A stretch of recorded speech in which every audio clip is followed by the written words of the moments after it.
Capítulo 1. Los cimientos. Mateo Guzmán había aprendido a confiar en sus instintos durante sus 8 años como analista de inteligencia militar en la Infantería de Marina de México. Esos instintos lo habían mantenido con vida en lugares donde vacilar significaba la muerte, y le habían servido bien en su vida civil como consultor forense de datos.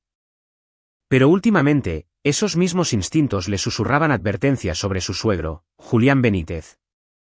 Advertencias que Mateo había decidido ignorar porque quería creer en la santidad de la familia. El hogar de los Guzmán, en un fraccionamiento residencial de Querétaro, era una casa colonial de 2 pisos, el tipo de lugar donde los vecinos realmente se sabían los nombres de los demás. Mateo y su esposa, Mariana, la habían comprado hace 3 años, justo después de su boda. Su hija Valentina había llegado 10 meses después, un milagro hermoso y gritón de 3.6 kilos que había transformado su mundo entero. Julián Benítez parecía el abuelo modelo.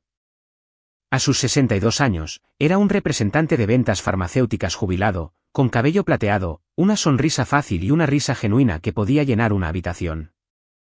Se había dedicado a Valentina desde el primer día, apareciendo con regalos, ofreciéndose a cuidarla y compartiendo historias sobre la crianza de Mariana y su hermana menor, Camila. Su esposa, Teresa, había fallecido de cáncer 2 años antes del nacimiento de Valentina, y Julián solía decir que su nieta le había dado una razón para seguir viviendo. Pero Mateo había notado cosas, pequeñas cosas que su mente analítica catalogaba, incluso mientras las descartaba. La forma en que la sonrisa de Julián nunca llegaba del todo a sus ojos cuando sostenía a Valentina. Las llamadas telefónicas que terminaba abruptamente cuando Mateo entraba en una habitación. La energía nerviosa que parecía latir bajo su exterior de abuelo. El hecho de que Julián se hubiera vuelto repentinamente mucho más interesado en los horarios de Mateo y Mariana, siempre preguntando cuándo podrían necesitar una niñera, prácticamente suplicando oportunidades para estar a solas con Valentina.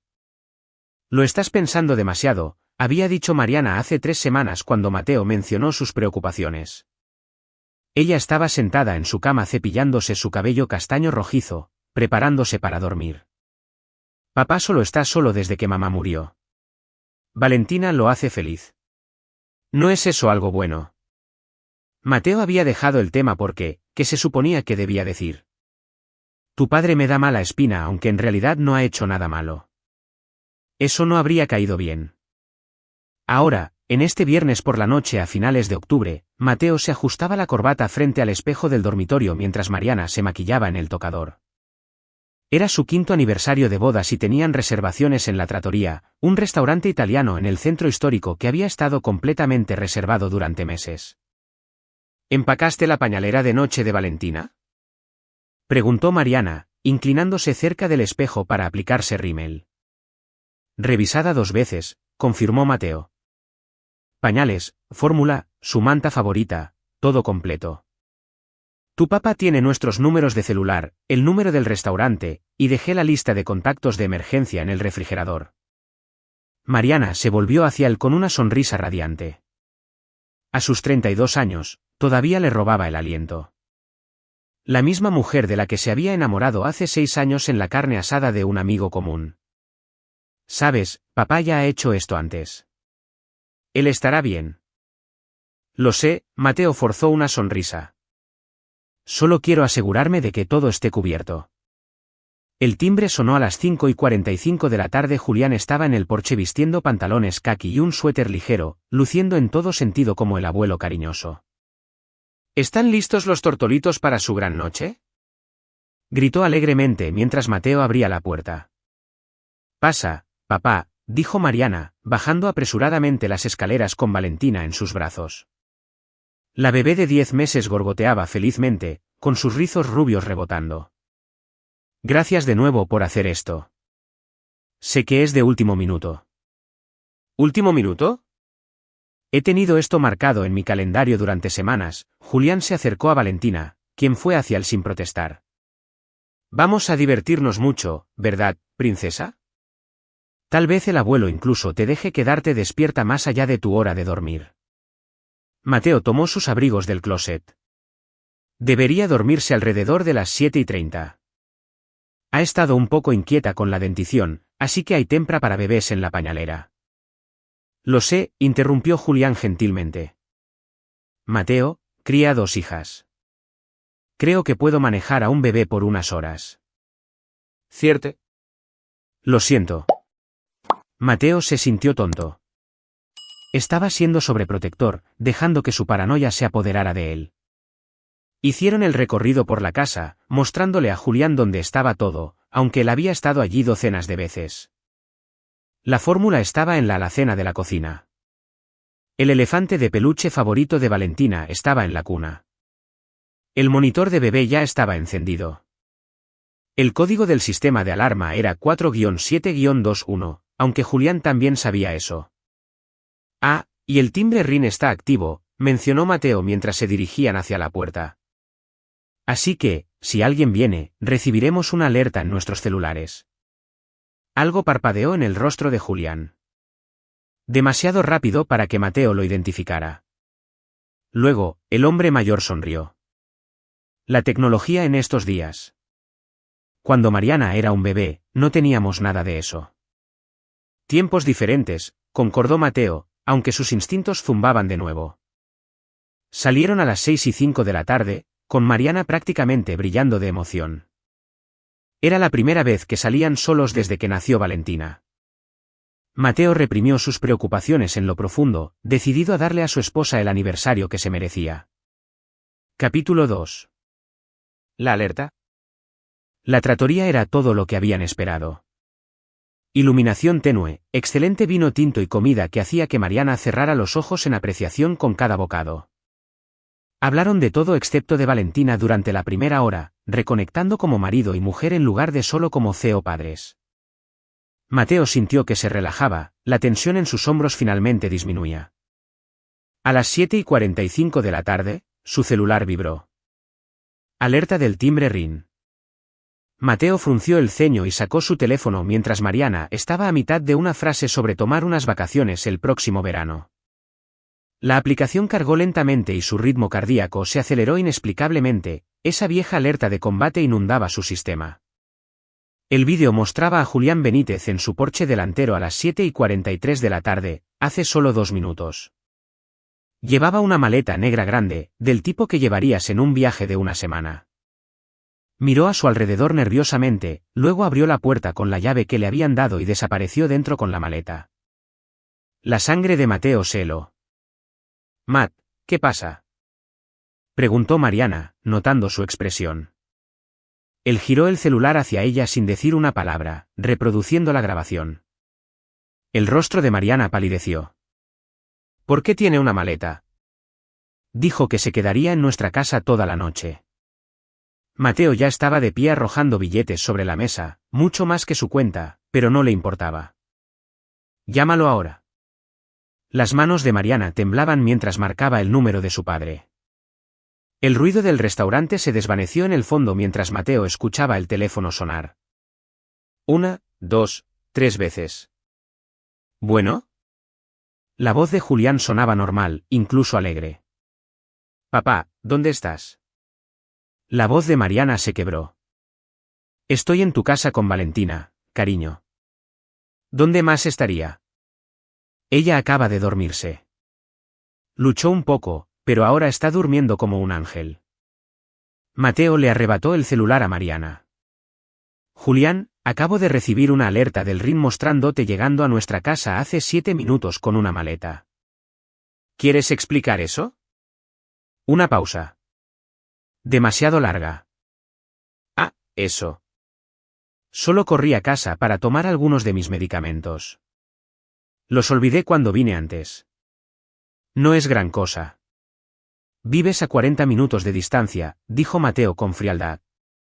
«Eso significa que dejaste a Valentina sola durante más de 1 hora». «No, hice que mi vecino Santos la cuidara». «¿Dejaste a nuestra hija con un extraño?».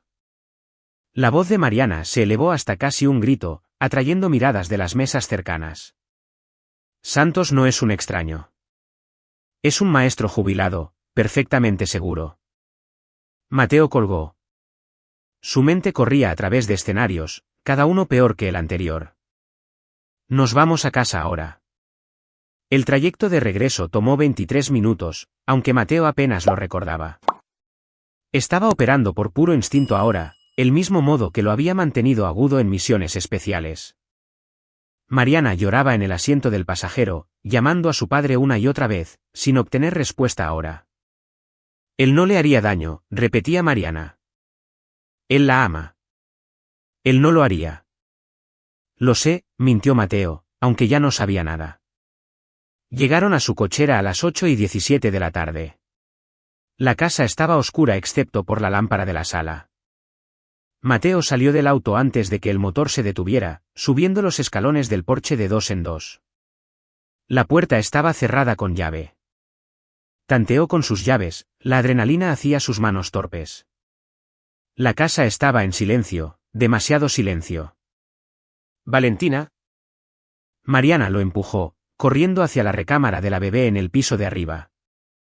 Mateo fue primero a la sala, su entrenamiento tomando el control. Evaluar la situación. Identificar amenazas. La habitación parecía normal a primera vista. Juguetes de bebé en el suelo, pañitos en el sofá. Entonces notó que el monitor de la bebé estaba apagado.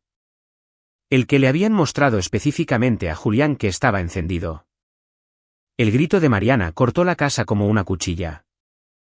Mateo subió las escaleras de 4 en 4. La puerta del cuarto de la bebé estaba abierta y Mariana estaba congelada en el umbral, con las manos sobre la boca, sollozos sacudiendo su cuerpo. La cuna estaba vacía. Pero esa no era la parte horrible. La habitación había sido saqueada, cajones abiertos, ropa esparcida, la ventana rota desde el exterior con vidrios en el suelo. Una escena de robo montada. Excepto que el ojo entrenado de Mateo captó los detalles que no encajaban. Los fragmentos de vidrio estaban en la alfombra interior. Sí, pero no había vidrio en el alféizar exterior de la ventana. El ángulo estaba mal. Alguien había roto la ventana desde adentro y esparcido vidrio para que pareciera un punto de entrada. Los cajones que fueron saqueados habían sido vaciados cuidadosamente. Nada estaba realmente dañado o roto. Montaje profesional. Y en el cambiador, parcialmente oculto bajo una mantita, estaba la cartera de Julián, dejada atrás accidentalmente, o eso parecería. Pero dentro de ella, Mateo encontró algo que hizo que su sangre se congelara. Una tarjeta de presentación, Servicios Familiares Nuevos Horizontes, Soluciones Confidenciales de Adopción, con un número de teléfono y una dirección en la Ciudad de México. La mente de Mateo conectó los puntos en segundos. Esto no era un abuelo en pánico teniendo un colapso mental. Esto fue planeado, calculado. Su suegro había robado a su hija e hizo que pareciera un robo al azar, probablemente para venderla a través de una red de adopción ilegal. Llama al 911, dijo Mateo, con voz mortalmente calmada. Diles que Valentina ha sido secuestrada. Mariana colapsó en el suelo, todavía sollozando. Mateo sacó su celular e hizo algo que había jurado no volver a hacer. Pidió un favor a su antigua unidad de la Marina. Capítulo 3. El descubrimiento. El comandante David Paredes llegó a las 8:47 de la tarde con 2 oficiales uniformados y un equipo forense. Era un hombre curtido de unos 50 años, con ojos agudos y una actitud directa. Mateo había tratado con él una vez antes en un caso de fraude para uno de sus clientes corporativos. Licenciado Guzmán, dijo Paredes, estrechándole la mano. Explíqueme qué pasó. Mateo lo expuso cronológicamente, mostrándole las imágenes del RIN, explicando la línea de tiempo, señalando las inconsistencias en la escena del crimen montada. Paredes escuchó sin interrumpir, tomando notas. ¿Y su suegro, Julián Benítez? Tiene llaves de su casa. Sí, confiábamos en él. La mandíbula de Mateo se apretó. Ese fue un error. Paredes examinó la tarjeta de presentación. Servicios Familiares Nuevos Horizontes. Haré que mi equipo investigue esto, pero extraoficialmente, esto tiene todas las características de una operación de adopción del mercado negro. Hemos estado escuchando rumores sobre algo operando en el centro del país, pero nada concreto. Mariana había sido sedada por los paramédicos y yacía en el sofá con su hermana menor, Camila, que había llegado 20 minutos antes. Camila tenía 28 años, era instructora de yoga con una racha protectora feroz. Seguía lanzando miradas asesinas a la nada, como si pudiera matar a Julián Benítez con puro odio. ¿Cuánto tiempo antes de que puedan rastrearlo?, preguntó Mateo. Ya emitimos la alerta Amber y una orden de búsqueda para su vehículo. Estamos rastreando su celular, revisando las cámaras del C4. Si todavía está en el estado, lo encontraremos, Paredes vaciló. Pero Mateo, si esto es lo que creo que es, si él está conectado a una red organizada, se mueven rápido. Podrían ya haber transferido a Valentina también. No, Mateo lo cortó. Ni lo mencione. Después de que Paredes se fue para coordinar la búsqueda, Mateo bajó a su oficina en el sótano y cerró la puerta con llave. Esta habitación era su santuario, llena de equipos informáticos, 3 monitores y suficiente hardware para ejecutar una pequeña operación de inteligencia. Los viejos hábitos tardaban en morir. Sacó las imágenes del RIN nuevamente, esta vez en su monitor grande, y comenzó a analizarlas cuadro por cuadro. El lenguaje corporal de Julián mostraba estrés, ojos inquietos, revisando su celular repetidamente. La maleta era pesada. Julián había luchado ligeramente con ella subiendo los escalones. Mateo mejoró la imagen. En la maleta había una etiqueta de equipaje del Aeropuerto Internacional de la Ciudad de México, AICM, parcialmente visible. Hizo zoom, limpió los píxeles. El número de vuelo era parcialmente legible. IB6. IB. Saliendo de la ICM. Hizo una referencia cruzada con las tarjetas de crédito de Julián. Había obtenido acceso a la información de su suegro hace meses cuando Julián le había pedido que lo ayudara a configurar la banca en línea. El anciano no era experto en tecnología. Había usado su cumpleaños como contraseña para todo. Había un cargo de Iberia. Con fecha de hoy. Vuelo IB 6400. Salida a las 11:55 de la noche, destino, Madrid, España. Mateo revisó la hora. 9:23 de la noche. Poco más de 2 horas hasta el despegue. Profundizó más, hackeando la cuenta de correo electrónico de Julián. Realmente ni siquiera fue hackeo. La contraseña del hombre era Mariana 1991, el nombre y año de nacimiento de su hija. Patéticamente simple. Los correos electrónicos pintaban un cuadro de desesperación y codicia. Julián había perdido más de 4 millones de pesos en malas inversiones bursátiles hace 6 meses. Pidió dinero prestado a un prestamista usurero llamado Mauricio García.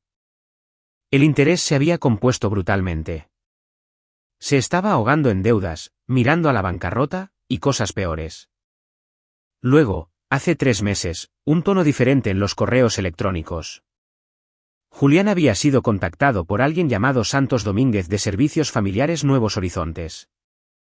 Tenían una propuesta. Los bebés sanos podían alcanzar de 1 a 3 millones de pesos de parejas internacionales ricas que no podían adoptar a través de canales legales. Julián se había resistido al principio. Los correos electrónicos mostraban su renuencia. No puedo traicionar a mi familia así. Pero Santos había sido persuasivo y la deuda había sido aplastante. Los correos electrónicos se volvieron más oscuros. Tu nieta es perfecta, rubia, sana, sin problemas médicos. Tenemos un comprador en Madrid dispuesto a pagar 2.5 millones de pesos. Liquidarás tus deudas y te sobrará dinero. Mateo se sintió físicamente enfermo leyéndolos, pero siguió adelante, documentando todo. El plan había sido meticuloso. Julián cuidaría a la niña en la noche del aniversario. A las 8 de la tarde, montaría el robo, llevaría a Valentina a una casa de seguridad en la Ciudad de México, y mañana por la mañana, ella estaría en un vuelo directo a España. Para cuando alguien se diera cuenta de que no era un secuestro al azar, el rastro estaría frío. Pero Julián había cometido errores. Había dejado su cartera. Había sido descuidado con el montaje de la escena del crimen, y había subestimado a Mateo. Mateo encontró la dirección de la casa de seguridad en un mensaje de WhatsApp. Calle Dr. Vértiz 478, Colonia Doctores, Ciudad de México, una propiedad de alquiler a nombre de Santos Domínguez. Tenía una opción. Ir a la fiscalía con esta información y esperar que se movieran lo suficientemente rápido o encargarse él mismo. Mateo le había prometido a Mariana que había dejado esa parte de su vida atrás. La parte que operaba en zonas morales grises, que doblaba las reglas y a veces las rompía por completo por el bien mayor. Había prometido ser un civil, un consultor, un esposo y padre, pero su hija estaba en manos de criminales. Y a veces el sistema se movía demasiado lento. Mateo sacó un celular desechable que guardaba para comunicaciones encriptadas con clientes e hizo una llamada. «Habla Guzmán», dijo cuando la línea se conectó. «Necesito al equipo esta noche». La voz al otro lado, Chris Velázquez, su excompañero de unidad, no dudó. Ubicación. Mateo le dio la dirección de la casa de seguridad en la CDMX. Tiempo de arribo. Estoy a 2 horas y media. ¿Puedes esperar? Negativo. Voy a entrar primero. Ustedes son respaldo y limpieza. Mateo, no puedes. Es mi hija, Chris, se llevaron a mi hija. Una pausa. Estaremos allí. Y Matt, la recuperaremos. Mateo subió las escaleras y encontró a Mariana durmiendo agitadamente en el sofá, con Camila vigilándola. La mujer más joven lo miró con los ojos enrojecidos. ¿Sabes dónde está?, preguntó Camila en voz baja. Tal vez. Voy a verificar algo. La policía está haciendo lo mejor que puede, pero no voy a esperar. Mateo tomó su chamarra y una maleta deportiva negra del closet del pasillo. Dentro había herramientas que esperaba no volver a usar nunca. Camila se puso de pie. «Voy contigo». «No». «Esa es mi sobrina. Mi padre hizo esto.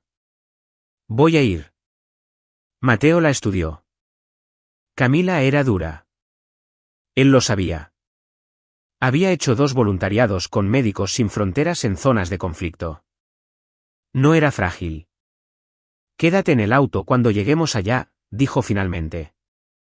«Y si esto sale mal, te arrancas y llamas a Paredes». «Entendido». Ella asintió. Salieron por la puerta trasera a las 9:45 de la noche. La Ciudad de México estaba a unas 2 horas y media de distancia. El vuelo de Valentina estaba programado para salir a las 11:55 de la noche. La carrera había comenzado. Capítulo 4. La casa de seguridad. El viaje a la Ciudad de México debería haber tomado 2 horas y media, pero Mateo lo hizo en 97 minutos, empujando su Dodge Charger muy por encima de los límites de velocidad en la autopista 57D. Camila se sentó rígida en el asiento del copiloto, aferrada a la manija, pero no se quejó ni una vez. La colonia Doctores, aunque céntrica, tenía calles que se volvían peligrosas y desoladas por la noche.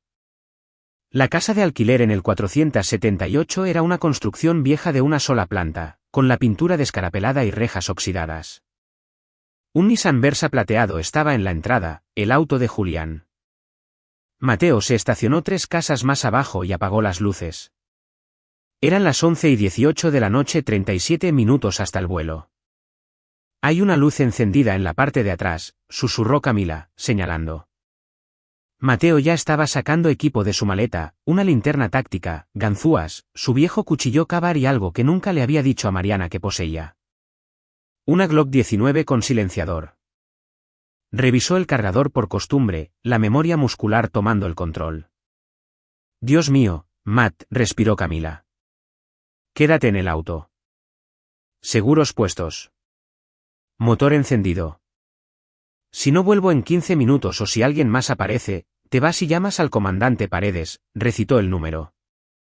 «¿Qué pasa si Valentina?» «La tendré». La voz de Mateo era de acero. «Confía en mí». Se movió a través de las sombras como le habían entrenado en la marina, acercándose a la casa desde un callejón lateral.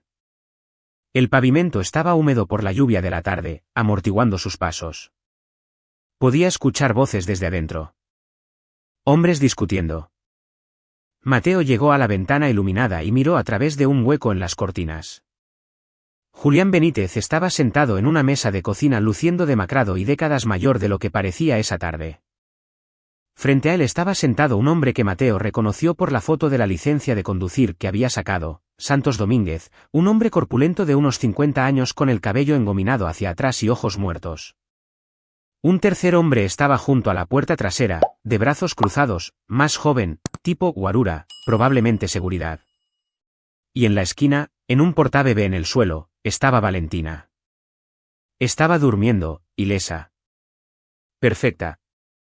El alivio de Mateo fue tan intenso que casi le dobló las rodillas. Estaba viva. Estaba cerca ahora. Solo tenía que sacarla. No puedo hacer esto, decía Julián, con la voz quebrada. Cambié de opinión. Quiero cancelarlo. Santos se rió, un sonido rasposo y desagradable. ¿Cancelarlo, Julián? Tenemos un comprador esperando en Madrid. El avión sale en 30 minutos. Vas a recibir tu dinero. Nosotros recibimos nuestra parte. Y esta conversación se acabó. Ella es mi nieta, la voz de Julián se rompió. Pensé que podía seguir adelante con esto, pero no puedo. Cuando la vi durmiendo en esa cuna, simplemente. No puedo. Deberías haber pensado en eso antes de acumular deudas de juego con Mauricio García, dijo Santos con frialdad. ¿Sabes lo que Mauricio le hace a la gente que no paga? No solo les quiebran las piernas. Los levantan. Desaparecen. Sus familias desaparecen. ¿Es eso lo que quieres? El guardia de seguridad junto a la puerta cambió su peso. Jefe, necesitamos movernos. El chofer ya está en el aeropuerto. Santos se puso de pie. Julián, vas a subir a tu auto, regresar a Querétaro y esperar a que la policía te interrogue sobre el robo. Llorarás.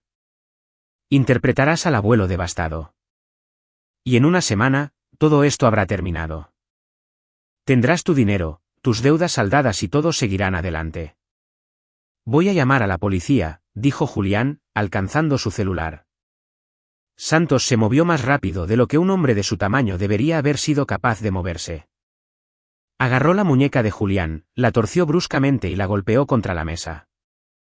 El celular patinó por el piso de mosaico. No vas a llamar a nadie. Eres nuestro ahora, Julián. Estás tan metido en esto como nosotros. ¿Crees que la policía te creerá? Montaste la escena del crimen. Te llevaste a la bebé. Estás grabado en su casa con una maleta. Vas a ir al reclusorio de cualquier manera, a menos que hagas exactamente lo que decimos. Valentina se movió en su portabebé, haciendo un pequeño sonido. El dedo de Mateo se movió hacia el gatillo. Podía encargarse de Santos primero, luego del guardia. Entonces su celular vibró. Un mensaje de WhatsApp de Chris. 5 minutos fuera. Mantén posición. 5 minutos. Valentina se habría ido en 5 minutos si la cargaban en un auto. Mateo no podía esperar. Se movió hacia la puerta trasera y probó la chapa en silencio. ¿Cerrada? Sacó sus ganzúas y comenzó a trabajar en ella. Sus manos firmes a pesar de la adrenalina. La cerradura era barata, simple. Le tomó 40 segundos. La puerta se abrió con un clic. Mateo entró en un movimiento fluido, la Glock levantada, su voz cortando la habitación como una cuchilla. Nadie se mueva. Santos giró, su mano yendo hacia algo en su saco. No lo hagas, dijo Mateo, su puntería nunca vaciló. Manos donde pueda verlas. Tú también, añadió al guardia. El rostro de Julián se puso blanco. Mateo, ¿cómo? Cállate. Los ojos de Mateo nunca dejaron a Santos. Vas a sentarte, poner tus manos sobre la mesa y decirme todo sobre tu operación, quién más está involucrado, dónde están los otros niños. Todo. Santos sonrió, mostrando dientes amarillentos. ¿Crees que eres el primer padre enojado que aparece agitando una pistola? No vas a dispararme. Ahora eres un civil, jugando al soldado. Y en el momento en que aprietes ese gatillo, eres un asesino. Pruébame, dijo Mateo suavemente. El guardia junto a la puerta hizo su movimiento, yendo por un arma en su espalda. Mateo le disparó en el hombro. Un puff silenciado que sonó como nada más que una tos fuerte. El guardia cayó gritando, agarrándose el brazo. La sonrisa de Santos se desvaneció. Hijo de la... ¿Estás loco? Al suelo, ahora. La voz de Mateo era helada. Santos obedeció, moviéndose lentamente. Julián estaba sollozando en la mesa. Mateo se movió hacia Valentina, sin quitar la vista de los dos hombres, y la revisó. Estaba bien, todavía durmiendo, drogada, probablemente. La rabia que lo inundó casi le hizo apretar el gatillo de nuevo. Faros barrieron la ventana delantera. Una camioneta Suburban negra se detuvo y Cris Velázquez emergió con otros dos hombres de la antigua unidad de Mateo, Benny Barrera y Lucas Huerta. Entraron por la puerta principal como profesionales, con armas largas, asegurando la escena en segundos. No manches, Matt, dijo Cris, inspeccionando la situación. No podías esperar 5 minutos. Se movió, dijo Mateo, asintiendo hacia el guardia sangrando. Forzó mi mano. Benny ató con cinchos tanto a Santos como al guardia mientras Lucas revisaba a Valentina. Está respirando bien. Probablemente solo algún sedante pediátrico. Deberíamos llevarla a un hospital para estar seguros. Mateo enfundó su arma y levantó a su hija, sosteniéndola contra su pecho. Estaba tibia, perfecta y viva, y sus manos temblaban ahora, el bajón de adrenalina golpeándolo. ¿Qué hacemos con estos dos?, preguntó Cris, empujando a Santos con su bota táctica. Mateo miró a Julián, quien no lo miraba a los ojos. Mi suegro va a decirle al comandante Paredes todo. Cada nombre, cada comprador, cada ubicación. Va a cooperar completamente, y a cambio, no me aseguraré personalmente de que pase el resto de su miserable vida en el peor agujero que pueda encontrar. Julián asintió frenéticamente. Sí. Sí. Les diré todo. Perdóname, Mateo. Perdóname, por favor. Ahórratelo. Mateo se volvió hacia Santos. Y tú vas a decirme quién es Mauricio García y dónde puedo encontrarlo. Santos escupió en el suelo. Vete al diablo. Mateo le entregó a Valentina a Cris y se agachó junto a Santos, su voz bajando a un susurro que solo el hombre podía escuchar. ¿Sabes lo que hacía antes de convertirme en consultor? Extraía información de narcos y terroristas. Me volví muy bueno en eso. Ahora, puedes decirme lo que quiero saber, o puedo llamar a algunos viejos amigos que me deben favores, y podemos pasar las próximas horas averiguando exactamente cuánto dolor puedes soportar antes de quebrarte. Tu elección. El rostro de Santos palideció. Mauricio dirige una operación de préstamos usureros desde un antro en la zona rosa. The Velvet Room. Eso es todo lo que sé. No es suficiente. Celular. Ahora. Lucas le lanzó a Mateo un celular desechable que había sacado del bolsillo de Santos. Mateo se desplazó por los contactos y mensajes de WhatsApp. Mina de oro. Santos había estado coordinando con múltiples personas, choferes, pilotos, compradores. Había al menos otros 6 niños que habían pasado por nuevos horizontes en el último año. La mandíbula de Mateo se apretó. Esto era más grande de lo que había pensado. Cris, llama al comandante Paredes. Dale esta dirección. Dile que Julián Benítez está aquí y listo para confesar. ¿Qué vas a hacer?, preguntó Cris. Mateo miró a Santos. Voy a asegurarme de que cada persona involucrada en esta pesadilla pague por lo que ha hecho, y voy a hacerlo antes de que salga el sol. Capítulo 5. La redada. Mateo dejó a Valentina con Camila en el Hospital Infantil Federico Gómez mientras él iba de caza. Los médicos confirmaron lo que Lucas había sospechado, a Valentina le habían dado un sedante suave, nada dañino, y dormiría hasta que pasara el efecto sin secuelas. Camila se sentó junto a la cuna del hospital, negándose a irse, enviando mensajes de texto con actualizaciones a Mariana cada pocos minutos. Derríbalos a todos, le había dicho Camila a Mateo cuando él se iba. A cada uno de ellos. The Velvet Room estaba en una calle concurrida de la zona rosa, un club nocturno de moda con una entrada VIP y cadeneros que parecían más defensivos de la NFL. Era la 1:47 de la madrugada cuando Mateo llegó con Chris y Lucas. Benny se había quedado atrás para esperar al comandante Paredes y asegurar que Julián y Santos no fueran a ninguna parte. Mateo se había cambiado de ropa en una gasolinera, cambiando el equipo táctico por un traje a medida que guardaba en la cajuela para reuniones con clientes. Chris y Lucas tenían disfraces similares. Parecían mis reyes o empresarios exitosos en una noche de bebidas caras y malas decisiones.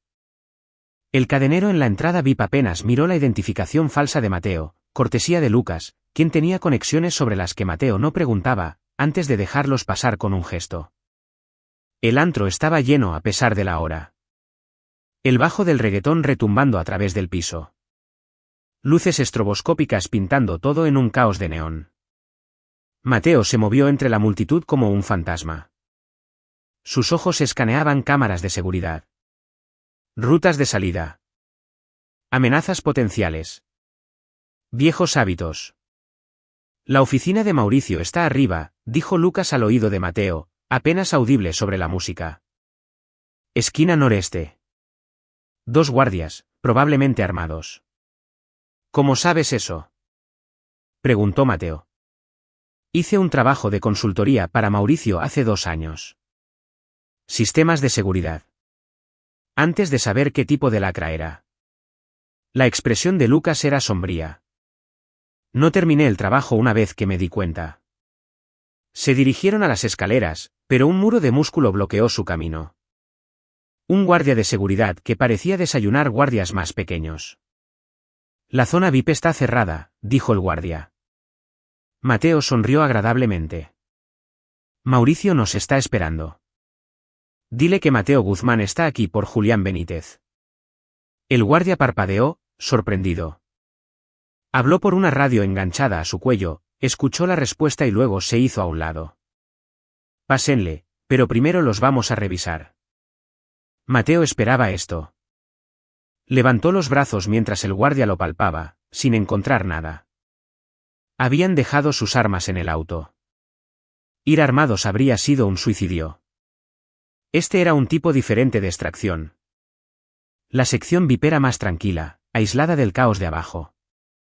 Sofás de piel oscura, privados e iluminación tenue que de alguna manera hacía que todos parecieran peligrosos y sofisticados a la vez. En una mesa de la esquina estaba sentado Mauricio García, un hombre delgado como un látigo de unos 40 y tantos años con ropa de diseñador y la quietud depredadora de un tiburón. 2 guardias más lo flanqueaban, con las manos descansando casualmente cerca de armas ocultas bajo los sacos. Mateo Guzmán, dijo Mauricio, señalando el sofá frente a él. He estado escuchando tu nombre esta noche. Santos me llamó hace una hora desde los separos. Muy molesto. Dijo, arruinaste un negocio muy lucrativo. Mateo se sentó, Chris y Lucas flanqueándolo. Santos es parte de una red de secuestro que se llevó a mi hija. Así que sí, arruiné su negocio y ahora estoy aquí para arruinar el tuyo. Mauricio se rió. Un sonido como vidrio rompiéndose. ¿Arruinar el mío? Licenciado Guzmán, creo que malinterpreta la situación. Está en mi antro rodeado de mis hombres. No tiene armas, ni ventaja. La policía no puede tocarme. Tengo jueces y ministerios públicos en mi nómina. Santos asumirá la culpa. Julián desaparecerá en una celda del reclusorio norte. Y la vida continúa. Julián está cooperando con la fiscalía en este momento, dijo Mateo con calma, dándoles nombres, direcciones, registros financieros. Cada préstamo que has hecho, cada amenaza que has emitido, cada trato ilegal que has negociado. Al amanecer, estarás acabado. La sonrisa de Mauricio nunca vaciló. Julián es un ludópata degenerado que montó un secuestro. Su palabra contra la mía, y tengo un equipo de abogados que desayunan inocentes. Mateo se inclinó hacia adelante. ¿Qué tal si te digo que tengo el celular de Santos con mensajes entre él y tú discutiendo la venta de niños, con evidencia de lavado de dinero a través de tus operaciones de préstamos, con documentación de sobornos a funcionarios? Había pasado el viaje desde Querétaro peinando cada byte de datos en ese teléfono. ¿Qué tal si te digo que ya envié copias a la FGR, a la UIF y al FBI? La sonrisa de Mauricio finalmente se quebró. ¿Estás blofeando? ¿Lo estoy? Mateo sacó su propio celular y le mostró a Mauricio una captura de pantalla de un recibo de correo electrónico enviado a la 1:23 de la madrugada a denuncias@fgr.org.mx y contactos internacionales con múltiples archivos adjuntos. Soy consultor forense de datos, Mauricio. Sé cómo armar una carpeta de investigación inquebrantable, y acabo de entregarles la tuya en bandeja de plata. Los guardias se movieron nerviosamente. La mandíbula de Mauricio se apretó. Acabas de firmar tu propia sentencia de muerte. Tal vez, estuvo de acuerdo Mateo. Pero aquí está la cosa. También envié un dispositivo de hombre muerto a 5 periodistas de investigación diferentes, incluyendo a Aristegui. Si algo me pasa a mí, a mi esposa o a mi hija, toda esa información se hace pública. Tu nombre, tus socios, tus operaciones. Serás noticia de primera plana y cada agencia de seguridad en el país te estará cazando. Mauricio lo miró fijamente, y por primera vez, Mateo vio incertidumbre genuina en los ojos del hombre. Te estás preguntando si estoy blofeando, continuó Mateo. No lo estoy. Puedes matarme ahora mismo y te quemarás conmigo, o puedes desaparecer. Sal del país, nunca regreses. Ese es el único trato sobre la mesa. ¿Y si me niego? Mateo se puso de pie. Entonces me aseguraré de que pases los próximos 10 años de tu vida en el altiplano donde los usureros y traficantes de niños son tratados muy bien por la población general. Mauricio guardó silencio por un largo momento. Luego tronó los dedos y los guardias retrocedieron. Es un hombre audaz, Guzmán. Estúpido, pero audaz. Prefiero decidido. Mateo se giró para irse, luego se detuvo. Ah, y Mauricio, si alguna vez vuelvo a saber de ti, aunque sea un rumor de que estás operando en cualquier lugar, no vendré con abogados y pruebas. Vendré con algo mucho más permanente. Se fue antes de que Mauricio pudiera responder, con el corazón martilleando, pero con expresión tranquila. Chris y Lucas lo siguieron, y no hablaron hasta que estuvieron de vuelta en el auto a 3 cuadras de distancia, sobre Reforma. Eso fue una locura, dijo Lucas, riendo a pesar de sí mismo. No tenías nada contra él, ¿verdad? Esa evidencia que mencionaste. Tengo todo, interrumpió Mateo. Cada mensaje, cada registro de llamadas, cada transferencia SPI que Santos y Julián hicieron. Solo necesitaba que Mauricio pensara que tenía una salida antes de que las paredes se cerraran, para que no abandone el país. ¿No? Es demasiado arrogante. ¿Intentará ampararse y luchar?, preguntó Chris. Mateo encendió el auto. Por eso le di la ubicación al comandante Paredes hace 20 minutos, junto con suficiente evidencia para acusarlo de delincuencia organizada, secuestro, lavado de dinero y alrededor de otros 15 delitos federales. Chris sacudió la cabeza. Maldito genio. El celular de Mateo sonó. Comandante Paredes. Los tenemos, dijo el detective sin preámbulos. Julián está cantando como canario. Ya hemos emitido órdenes de aprehensión para Santos Domínguez, Mauricio García y otros 4. La Guardia Nacional y la policía están cateando de Velvet Room en este momento. Guzmán, no sé cómo hiciste esto, pero... Simplemente seguí la evidencia, dijo Mateo. Mi hija está a salvo en el hospital infantil. Su tía no se ha separado de su lado. Paredes hizo una pausa. También encontramos registros de otros 6 niños que pasaron por Nuevos Horizontes. Estamos contactando a sus familias ahora. Este operativo va a salir en todos los noticieros. Mateo sintió que un peso se le quitaba del pecho. Gracias, comandante. Gracias a ti. Nos diste el caso de la década. Otra pausa. Sabes, tengo que preguntar de dónde sacaste toda esta información. Confidencialidad del cliente, dijo Mateo. Soy consultor, ¿recuerda? Paredes se rió. ¿Cierto? Bueno, su suegro va a pasar los próximos 20 años en prisión. Santos y Mauricio se enfrentan a penas máximas, y sospecho que Julián va a tener un tiempo muy difícil allí una vez que se corra la voz de lo que hizo. Mateo colgó y condujo de regreso al hospital, el amanecer pintando el cielo contaminado de la ciudad de naranja y púrpura. Estaba exhausto, funcionando con adrenalina y café del Oxxo, pero nunca se había sentido más vivo. Capítulo 6. Las secuelas.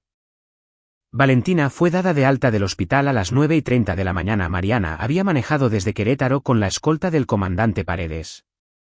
Y cuando entró en esa habitación del hospital y vio a su hija, se derrumbó en llanto.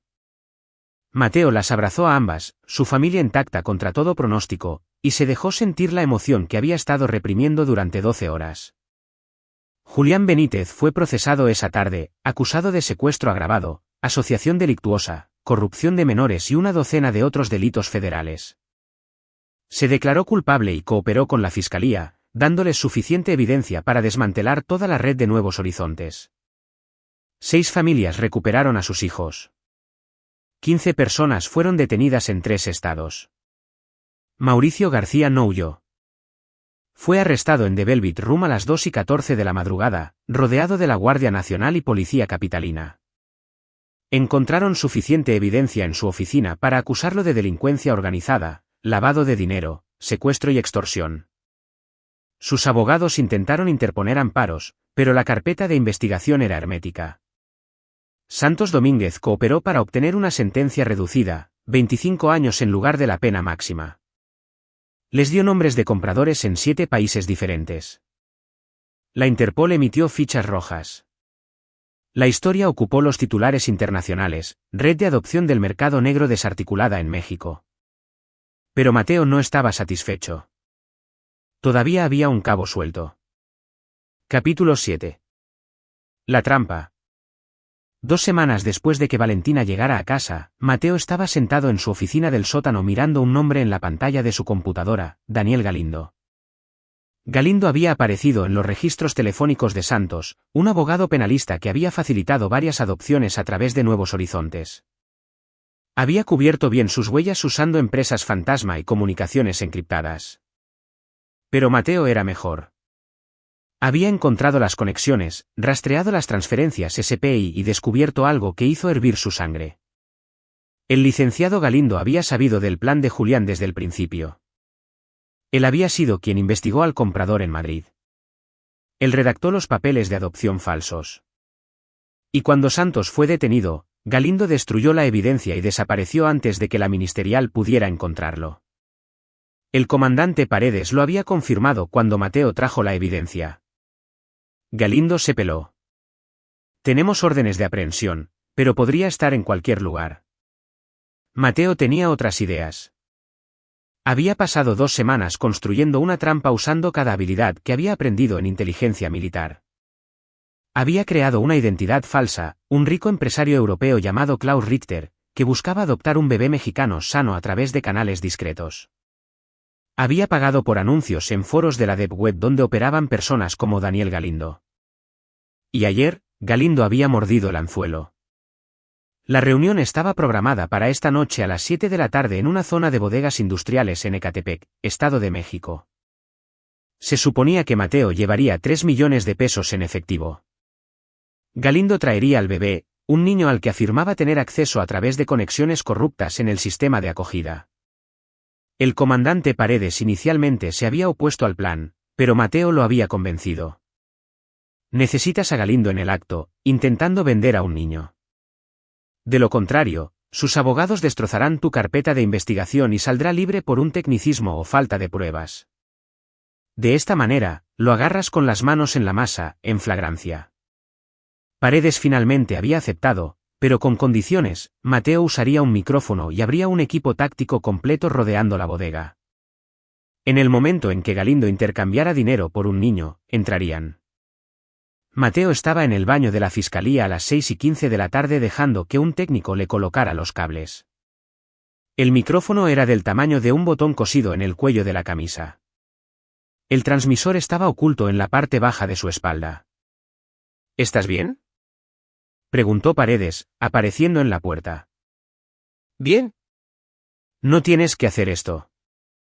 Sabes, podríamos enviar a un agente encubierto. Galindo es paranoico. Va a hacer verificaciones de antecedentes, reconocimiento facial, todo. Mi identidad de Klaus Richter es a prueba de balas porque la construí yo mismo.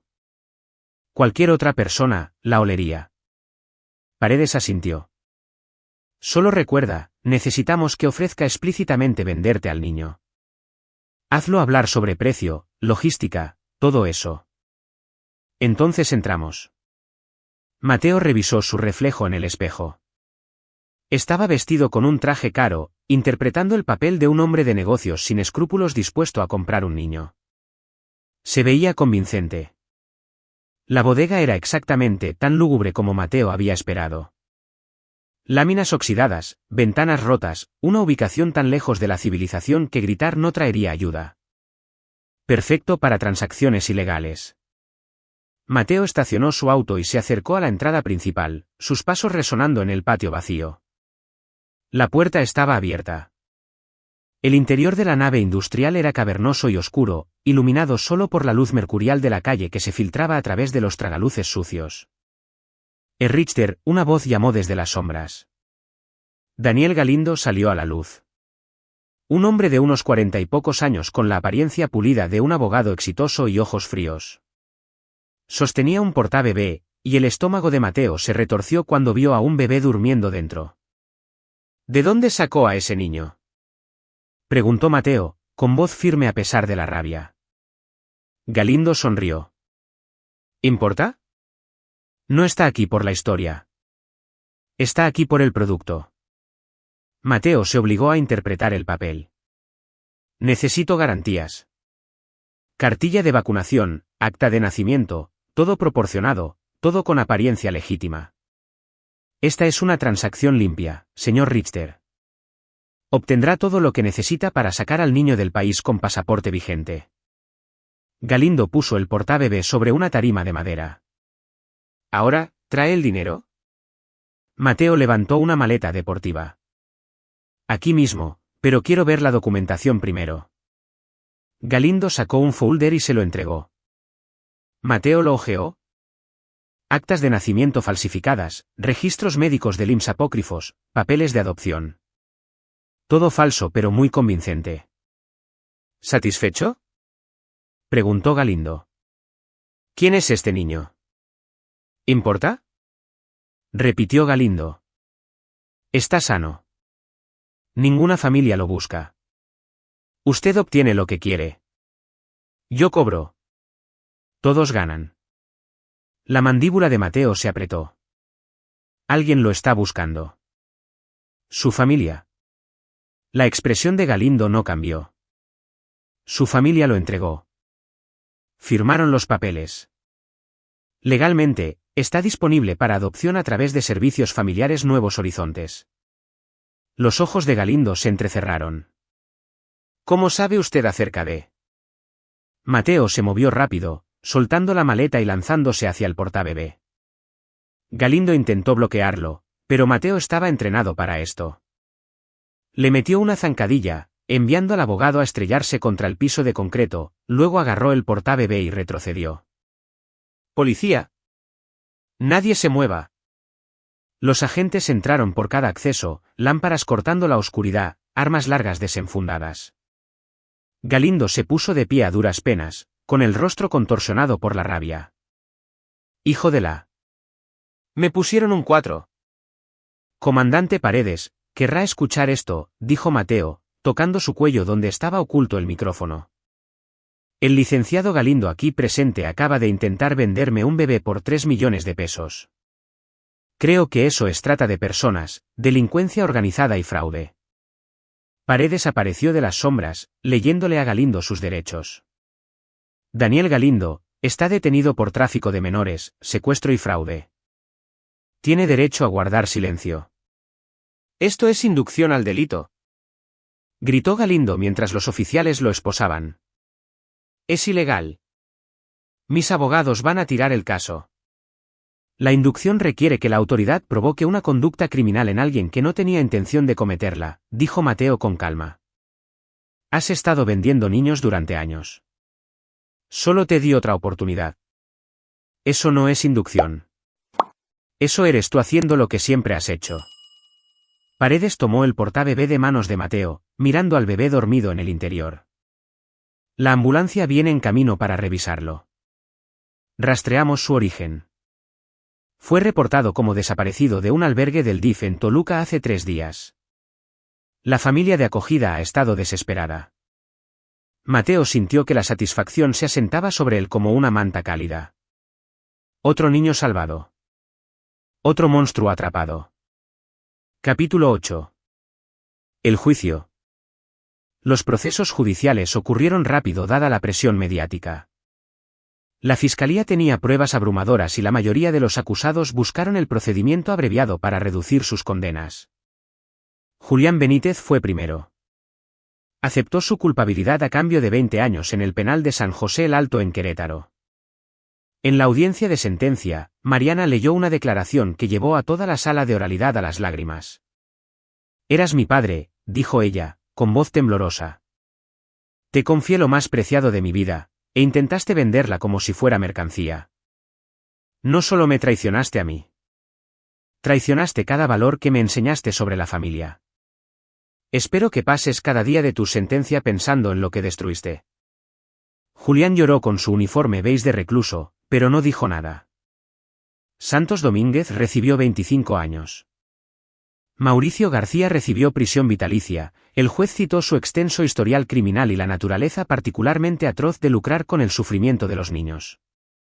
Daniel Galindo luchó contra sus cargos, confiado en que sus amparos y sus influencias lo sacarían. No pudieron. La grabación del micrófono era contundente y el niño que intentó vender fue representado por la Procuraduría de Protección de Niñas, Niños y Adolescentes. El juez dictó sentencia, culpable de todos los cargos. Al dictar la pena, el juez miró a Galindo con desprecio indisimulado. «Usted es abogado, licenciado Galindo. Hizo un juramento para defender la ley, para proteger a los vulnerables. En cambio, se aprovechó de los más inocentes. Facilitó el secuestro y la venta de niños, tratándolos como objetos. Este tribunal no encuentra atenuantes. Por la presente lo sentencio a 60 años de prisión sin derecho a beneficios preliberacionales». El rostro de Galindo se puso blanco. «No, no puede ser. Es... Llévenselo». Mateo observó desde la galería mientras sacaban a Galindo, gritando sobre injusticias y tribunales comprados. Mariana estaba sentada a su lado, sosteniendo a Valentina, ahora de casi 13 meses, balbuceando y tratando de agarrar todo. «¿Se acabó?», susurró Mariana. «Se acabó», confirmó Mateo. Pero había una cosa más que necesitaba hacer. Capítulo 9. Círculo completo. 6 meses después de los juicios, Mateo y Mariana organizaron una carne asada en su casa. Era una tarde cálida de julio, el tipo de día perfecto en Querétaro que te hacía olvidar la oscuridad en el mundo.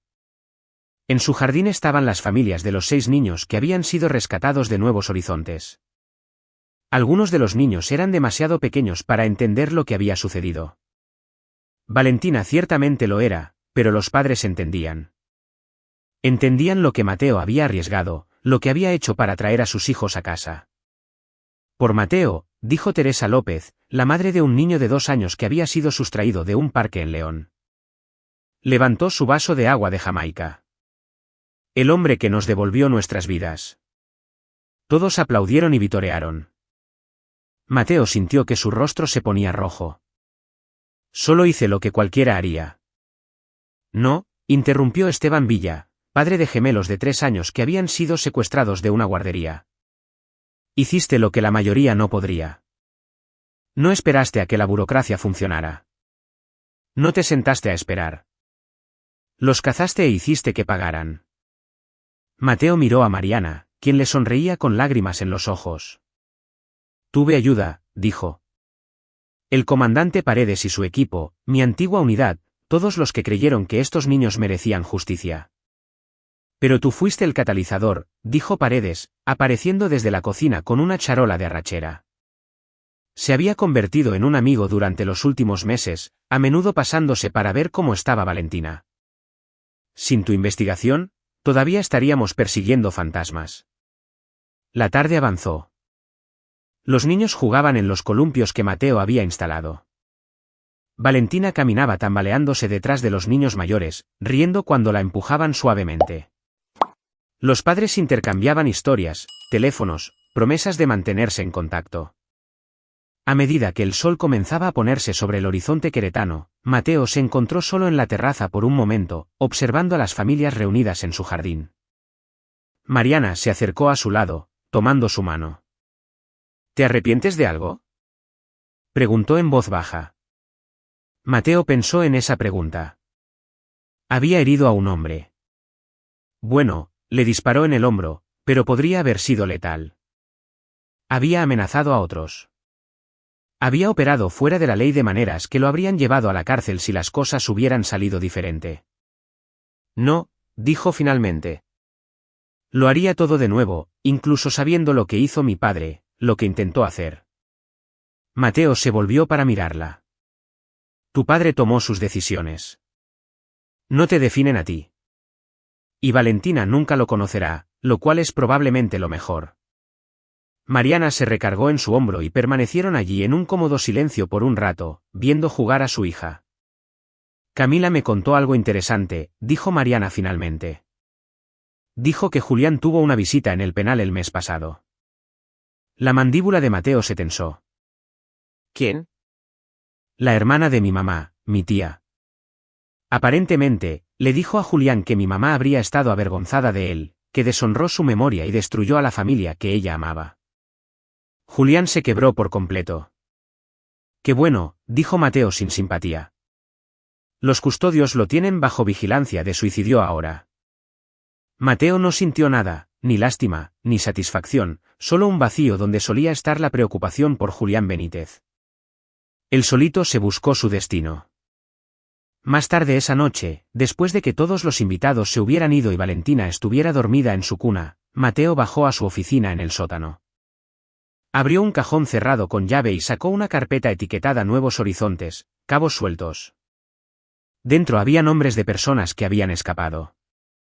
Compradores que habían adoptado niños con éxito a través de la red antes de que fuera desarticulada.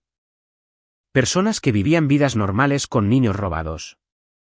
Y la ley no podía tocarlos porque las adopciones se habían finalizado legalmente en apariencia antes de que comenzara la investigación. Mateo miró esos nombres durante mucho tiempo. Luego volvió a poner la carpeta en el cajón y lo cerró con llave.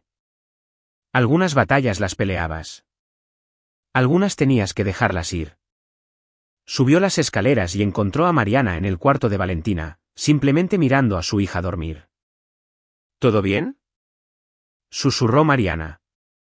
Todo es perfecto, dijo Mateo, y lo decía en serio. Permanecieron juntos en la puerta, viendo a su hija respirar, su pequeño pecho subiendo y bajando en el ritmo pacífico del sueño. La pesadilla había terminado. Se había hecho justicia. Su familia estaba completa. El mañana traería nuevos desafíos, nuevos casos para que Mateo trabajara, nuevas aventuras para Valentina a medida que crecía. Pero esta noche, tenían paz. Y por primera vez en meses, Mateo Guzmán durmió sin pesadillas, sabiendo que había protegido lo que más importaba. Aquí es donde nuestra historia llega a su fin. Comparte tus pensamientos en la sección de comentarios. Gracias por tu tiempo. Si disfrutaste esta historia, por favor suscríbete a este canal. Haz clic en el vídeo que ves en la pantalla y nos vemos.